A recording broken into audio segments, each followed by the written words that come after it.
আমাৰ নামনি অসমৰ ব্ৰহ্মপুত্ৰ নদীৰ পানী বহুত ভয়াৱহ অৱস্থা। এয়া আমাৰ মাথাউৰি, ইয়াত ৰিলিফ দি আছে, আপোনালোকে চাব পাৰে। আৰু ইফালে বহুত ঘৰ যিবিলাক পানীৰ তলত ৰেডি বুৰ খালে, চাওক আপোনালোকে। বহুত ভয়ানক অৱস্থা, পেথেটিক কণ্ডিশ্যন আমাৰ ইফালে।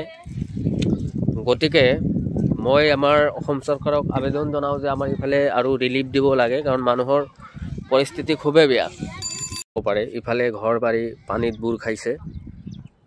ইফালে আমাৰ শ্বাইখ ৰামুল হুছেইন ডক্তৰ বানপানীৰ পৰিস্থিতিৰ বুজ ল'বলৈ আহিছে।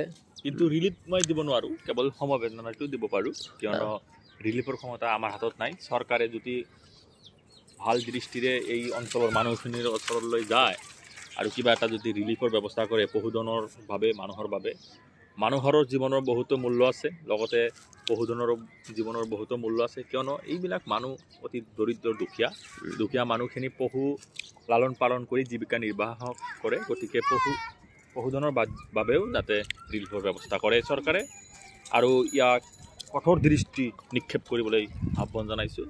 মই এজন আইনজ্ঞ।